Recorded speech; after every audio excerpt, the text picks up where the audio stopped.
Este é um trabalho voluntário, sem fins lucrativos, que oferece livros gravados em MP3 para aqueles que não têm condições de ler livros impressos. Para ouvir este e outros livros gratuitamente na íntegra, acesse nosso canal e leia as instruções na aba Sobre.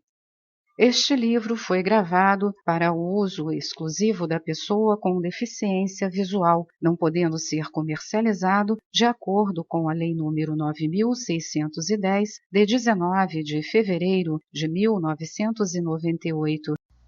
Aforismo 15. Se virdes alguém que não seja filho de mulher, prostai-vos de rosto em terra e adorai-o. Ele é o vosso Pai. Nada menos de 82 vezes o Evangelho usa a expressão Filho do Homem, exclusivamente para Jesus, o Cristo.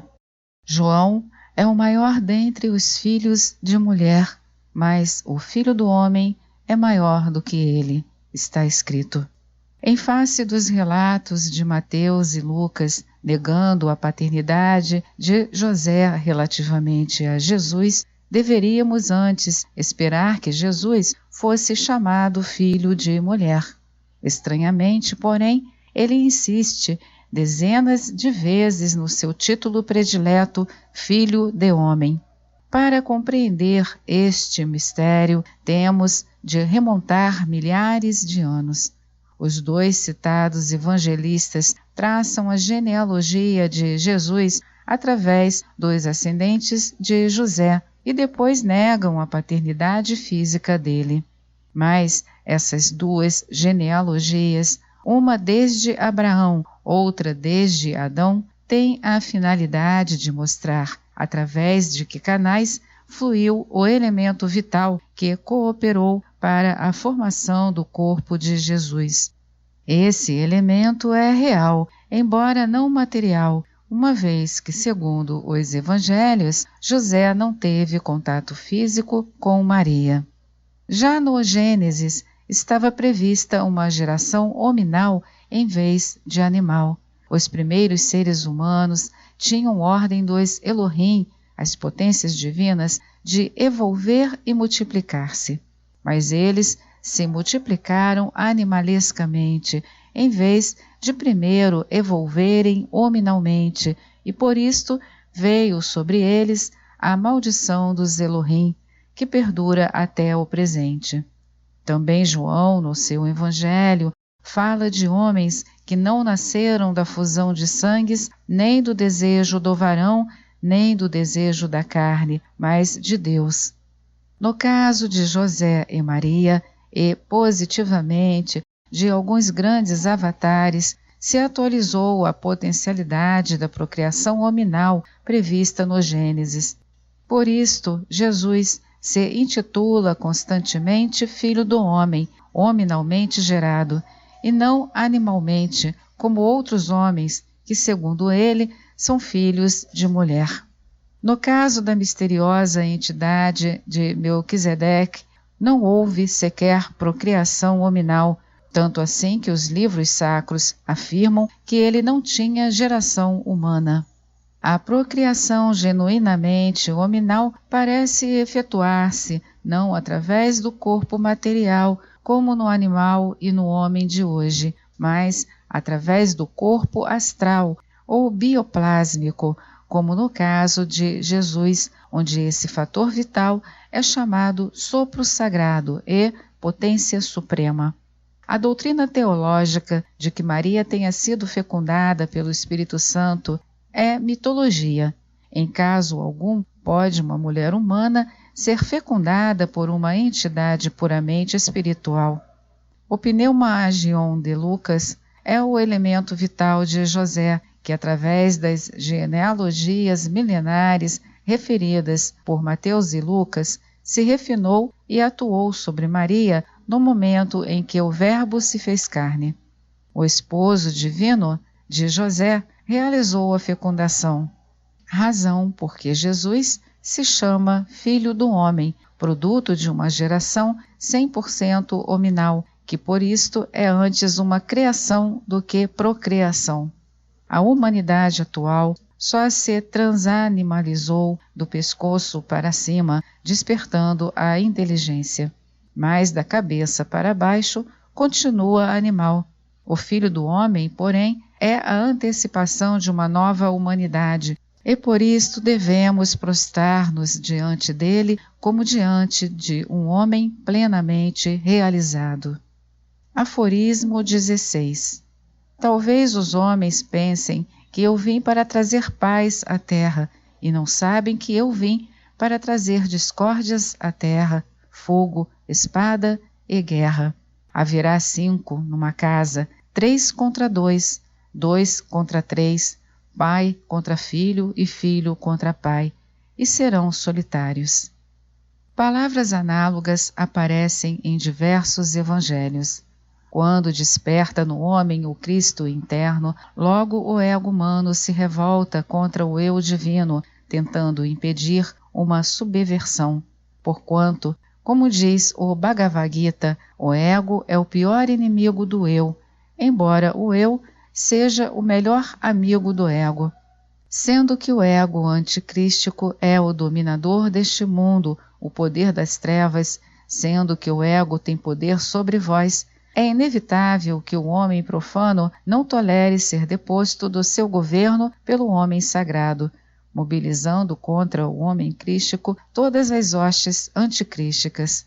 Nenhum ego mental tolera a transmentalização, a soberania do eu espiritual.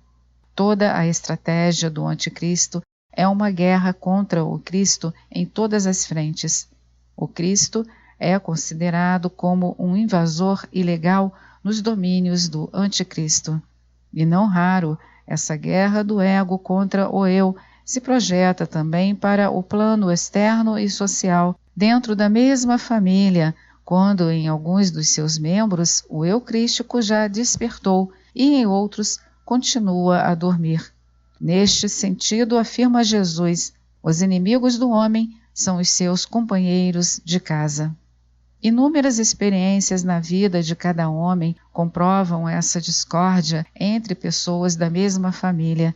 O ego só conhece parentesco carnal, nada sabe de afinidade espiritual, ou, no dizer de Paulo, carne e sangue não podem herdar o reino de Deus. E então os homens cristificados se sentem como solitários no meio de um mundo anticrístico, mas a sua solidão é uma solidão profundamente feliz. Aforismo 17. Eu vos darei o que nenhum olho viu, nenhum ouvido ouviu, nenhuma mão tangeu, e que jamais surgiu no coração do homem. Olhos, ouvidos, mãos, coração, são coisas do ego humano, mas o que o novo eu divino nos dá é algo além de tudo isto. Todo homem ego é louco por novidades, corre sem cessar através de coisas novas, e é por causa disto que ele envelhece rapidamente. Quanto mais freneticamente o homem corre atrás de novidades, tanto mais rapidamente perde a sua verdadeira vitalidade espiritual. Por quê? Porque não há nada de novo debaixo do sol, como já dizia há milhares de anos o sábio rei Salomão. E como todas as supostas novidades são rotinas velhas em roupagem nova, o caçador dessas velharias envelhece com elas. Por outro lado, o que nem os olhos viram, nem ouvidos ouviram, nem mãos tangeram, nem mente alguma pensou, isto é sempre novo e inédito, por ser eterno. Isto renova o homem e não o deixa envelhecer. O homem eternamente novo é o homem crístico. Quem é dominado por tempo e espaço não pode ficar jovem, porque tempo e espaço são sucessividades que nos fazem envelhecer. Mas quem vive na simultaneidade do eterno, além de tempo e espaço, no eterno presente, esse não envelhece, vive na indefectível juventude do aqui e agora. E essa juventude da alma, não raro, também permeia o corpo, e mesmo quando o corpo decai, o espírito não é afetado por esta decadência.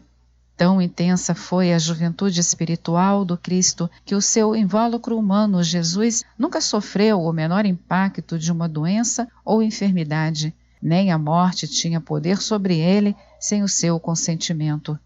Excetuando Jesus, a história não conhece nenhum homem adulto que nunca tenha estado doente.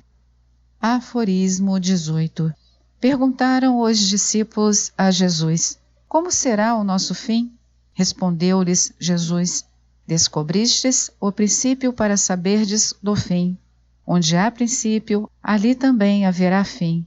Feliz de quem está no princípio, também conhecerá o fim, e não provará a morte. Toda criatura que teve princípio também terá fim. Não existe criatura imortal. Imortal é só o Criador, o infinito, o eterno, o absoluto. Mas a criatura humana, embora não seja imortal, é imortalizável. Pode tornar-se imortal. Quando o homem atinge o zênite da intuição e conscientiza que eu e o Pai somos um, que há uma única essência em todas as existências, em mim e em Deus, então a existência da criatura se imortaliza e se integra na essência do Criador. Esta imortalização da criatura imortalizável é o supremo destino do homem aqui na Terra. Este homem não provará a morte, porque superou a morte pela vida. Aqui na Terra começa o processo da imortalização, para culminar em outras regiões do universo, porque na casa do Pai Celeste há muitas moradas. Aforismo 19. Disse Jesus: feliz daquele que era antes de existir, se vós fordes meus discípulos e realizardes as minhas palavras, estas pedras vos servirão.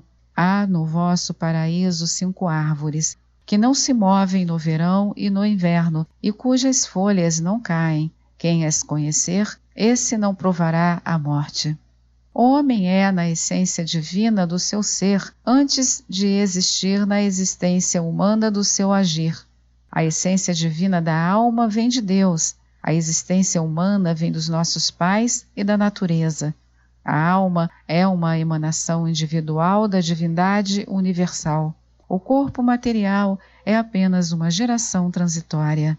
Quando o homem morre, depois de haver vivido corretamente, imortaliza também o seu corpo, não a matéria, mas a substância imaterial do seu corpo. As 5 árvores do seu paraíso são os 5 sentidos. Até as pedras e a natureza toda servirão espontaneamente ao homem que se cristificar totalmente. A hostilidade entre a natureza e o homem começou com o despertamento do ego mental e terminará com o despertamento do seu eu espiritual. A natureza toda é amiga de Deus e amiga também do homem divinizado, como mostra a vida de certos homens altamente espiritualizados, como a de Francisco de Assis e, sobretudo, do próprio Jesus, que dava ordem aos elementos da natureza e era por ela obedecido. Aforismo 20. Disseram os discípulos a Jesus: diz-nos a quem se assemelha o reino dos céus. Respondeu-lhes ele: ele é semelhante a um grão de mostarda, que é menor que todas as sementes, mas quando cai em terra que o homem trabalha, produz um broto e se transforma num abrigo para as aves do céu. A parábola do grão de mostarda se encontra em todos os 3 evangelhos sinópticos, Mateus, Marcos e Lucas. O detalhe que Tomé acrescenta é o fato de ser a terra em que cai a semente trabalhada pelo homem. Sendo que o grão de mostarda é a palavra de Deus e o terreno é a alma humana, a germinação e o desenvolvimento da planta dependem da idoneidade da terra em que cai, e a maior ou menor idoneidade depende do livre-arbítrio do homem. O livre-arbítrio é Deus no homem, o Criador na criatura criadora. O livre-arbítrio é o Deus imanente no homem, é a zona onde Deus, por assim dizer, abdicou da sua jurisdição a favor do homem. A pequenez da semente e a grandeza da planta ilustram bem o fato de ser a vida algo infinitamente pequeno, ou melhor, nulo, quantitativamente considerado, embora seja infinitamente grande, qualitativamente conscientizada. A vida é o próprio Criador. Os vivos podem tornar-se grandes em extensão quantitativa, porque são efeitos da vida de infinita intensidade qualitativa. O qualitativo é pequeno aos olhos dos profanos, que só têm olhos para enxergar o quantitativamente grande. Mas, quando o homem cruza a invisível fronteira entre a visão material e a visão espiritual, descobre ele a grandeza na pequenez, o tudo no nada. Esta visão cósmica depende do abrimento do terceiro olho da Cristovidência. Esta é mais uma edição do canal Livros Falados Voz Humana. Que o bem, o bom e o belo se multipliquem em benefício das criaturas.